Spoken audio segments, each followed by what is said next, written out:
एक समय की बात है। एक गांव में सफेद साड़ी वाली चुड़ैल का आतंक था। चुड़ैल रात भर गांव में घूमती और गांव का जो भी आदमी उसे दिखाई देता उसे वो घायल कर देती। अरे कोई तो बचाओ, मर गया रे।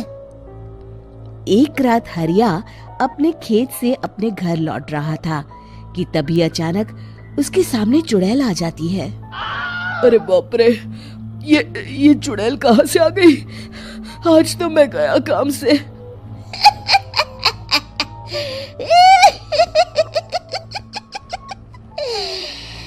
आज मुझे मेरा शिकार मिल गया। अरे चुड़ैल दीदी, मुझे छोड़ दो। जैसे ही चुड़ैल हरिया की तरफ बढ़ती है, हरिया वहाँ से भाग जाता है और अपने घर के दरवाजे पे पहुँचता है। अरे भगवान, जल्दी से दरवाजा खोलो, मेरे पीछे चुड़ैल पड़ी है। हरिया की पत्नी जल्दी से दरवाजा खोल देती है। अरे आप इतना हाफ क्यों रहे हैं? अरे मेरे पीछे चुड़ैल पड़ी है, आज तो मैं बाल बाल बच गया। जल्दी से सभी दरवाजे और सभी खिड़कियों को बंद करके बत्ती बुझा दो। तभी चुड़ैल हरिया के घर के पास पहुंच जाती है। अरे वो आदमी कहाँ गायब हो गया? मैं भी देखती हूँ आखिर कब तक बचेगा। मैं अपने शिकार को इतनी आसानी से नहीं छोड़ती। इतना कहकर चुड़ैल वहां से चली जाती है। वहीं दूसरी तरफ हरिया और उसकी पत्नी दोनों अपने घर की खिड़की से ये सब देख रहे होते हैं। अरे बाप रे, ये तो बड़ी डरावनी चुड़ैल थी। अगले दिन ये बात आग की तरह पूरे गांव में फैल जाती है और धीरे धीरे लोग चुड़ैल के डर के मारे शाम होते ही अपने घरों से बाहर निकलना बंद कर देते हैं। कुछ दिनों के बाद भाई, मैंने तो इस चुड़ैल के डर के मारे रात को अपने खेतों को पानी देना बंद कर दिया है। कहीं मेरी फसल सूख गई तो मैं तो कहीं का नहीं रहूंगा। साहूकार का कर्जा कैसे चुकाऊंगा? अरे भाई, पूरे गांव वालों का यही हाल है। पता नहीं ये चुड़ैल हमारे गांव में कहां से आ गई। फिर एक दिन गांव के पास वाली नदी के किनारे एक बहुत बड़े तांत्रिक के आने की बात कुछ गांव वालों को पता चलती है। वो लोग जाके ये बात गांव के मुखिया को बताते हैं। मुखिया जी, नदी के किनारे एक बहुत ही पहुंचे हुए तांत्रिक बाबा आए हैं। हमें उनसे मदद मांगनी चाहिए। मैंने सुना है वो बड़े बड़े भूतों और चुड़ैलों को अपने वश में कर लेते हैं। मुखिया जी सभी गांव वालों को लेकर उस तांत्रिक के पास पहुंच जाते हैं। ओम फट स्वाहा, ओम फट स्वाहा। तभी तांत्रिक अपनी बंद आंखों को खोलकर कहता है, क्या बात है? तुम सब लोग यहाँ क्यों आए हो? मुखिया जी उस तांत्रिक को सारी बात बता देते हैं। अच्छा, तो ये बात है। और तांत्रिक अपनी आंखों को बंद कर लेता है। मैं देख रहा हूँ तुम्हारे पूर्वजों ने बहुत पाप किए थे, जिससे ये गांव अब श्रापित हो चुका है। उसी के फल स्वरूप तुम्हारे गांव में चुड़ैल आई है। ये चुड़ैल बहुत खतरनाक है, ये किसी को नहीं छोड़ेगी। हे भगवान, मर गए रे, अब क्या होगा? तभी गांव के मुखिया जी कहते हैं, बाबा, इस चुड़ैल से हम सबको बचा लीजिए, कोई तो उपाय होगा। इसका सिर्फ एक ही उपाय है। सभी गांव वालों को बारी बारी हर दिन अपनी आधी फसल उस पहाड़ी के ऊपर बनी काली गुफा में छोड़ के आनी होगी।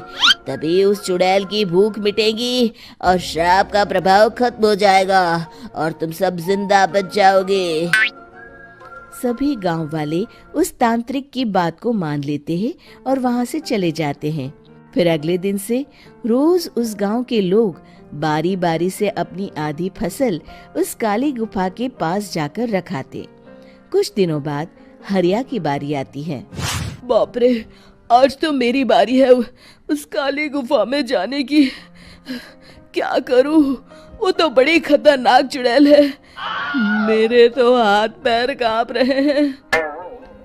फिर हरिया डरते डरते अनाज की बोरियां अपनी बैलगाड़ी में लाद देता है। तभी हरिया की पत्नी उससे कहती है, देखो जी, संभल के जाना और किसी भी हालत में शाम होने से पहले वापस आ जाना। उस चुड़ैल का कोई भरोसा नहीं है जी।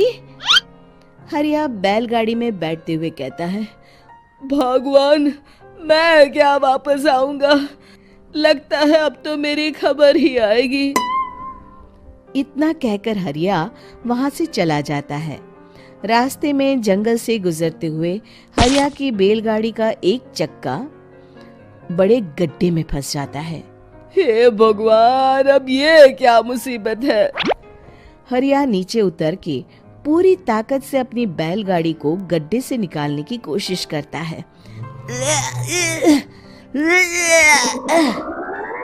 बहुत देर मेहनत करने के बाद हरिया की बैलगाड़ी उस गड्ढे से बाहर निकल जाती है। हे भगवान, अब तो शाम होने वाली है। आज तो मैं गया काम से। जैसे तैसे हरिया काली गुफा में पहुंच जाता है। अरे मर गया रे, यहाँ तो चारों तरफ डरावना माहौल है। मैंने यहाँ आने में बहुत देर कर दी, कहीं चुड़ैल नाराज ना हो जाए। हरिया अनाज की बोरिया वहां रख के जैसे ही जाने लगता है, तभी उसे किसी के आने की आवाज सुनाई देती है। हरिया एक कोने में छुपकर अंदर देखने लगता है। चुड़ैल वहां आती है और फिर अपने चेहरे से नकली चुड़ैल का मुखौटा निकाल देती है। हरिया ये देख के हक्का बक्का रह जाता है। तभी चुड़ैल कहती है, भैया यहाँ आना। आज तो बहुत अनाज आया है, इसे मिलाकर अब हमारे पास ढेर सारा अनाज जमा हो गया है। कल ही हम इसे शहर में बेच आएंगे और माला माल हो जाएंगे। तभी अंदर से नदी के किनारे वाला तांत्रिक बाहर आता है। अरे, ये तो तांत्रिक बाबा है। हाँ, अब तो हम दोनों की जिंदगी मजे में कटेगी। गांव वालों को बेवकूफ बनाना इतना भी मुश्किल नहीं था। लोग तो तुम्हें सच में असली चुड़ैल समझते हैं। हाँ, तुमने सही कहा। अब ये गांव वाले चुड़ैल के डर से जिंदगी भर इस काली गुफा में अनाज पहुंचाते रहेंगे। अच्छा, तो ये बात है। ये दोनों पूरे गांव वालों को बेवकूफ बना रहे हैं। अभी जाकर सबको बताता हूँ। हरिया उन दोनों की पूरी बातें सुन लेता है और जल्दी से वापस गांव में आता है। गांव वालों को पूरी बात बता देता है। इससे पहले वो दोनों हमारा अनाज लेकर शहर जाए, हमें उन दोनों को पकड़ना होगा। उधर दूसरी तरफ नकली तांत्रिक और नकली चुड़ैल बनी औरत एक बड़ी गाड़ी में सारा अनाज लाद के वहां से निकलने की तैयारी कर रहे होते हैं। जल्दी करो, इससे पहले हमें कोई देख ले। हमें यहाँ से निकलना होगा।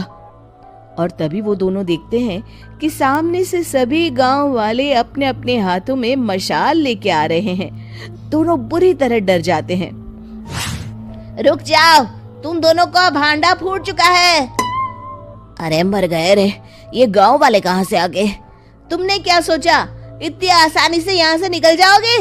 ये अनाज हमने अपने खून पसीने से दिन रात खेतों में मेहनत करके उगाया है। दोनों मुखिया जी के पैरों में गिर जाते हैं। हमें माफ कर दीजिए, हम दोनों एक नंबर के कामचोर हैं। बिना मेहनत किए पैसे कमाना चाहते थे। हाँ, अब हम आगे से मेहनत मजदूरी करके पैसे कमाएंगे। हमें कुछ मत करना, हमें छोड़ दीजिए। इतना कह के दोनों गांव छोड़ के भाग जाते हैं और सभी गांव वाले फिर से खुशी खुशी रहने लगते हैं। शिक्षा, तभी तो कहते हैं कि किसी भी समस्या का समाधान केवल सूझबूझ से ही करना चाहिए और कभी हिम्मत नहीं हारनी चाहिए।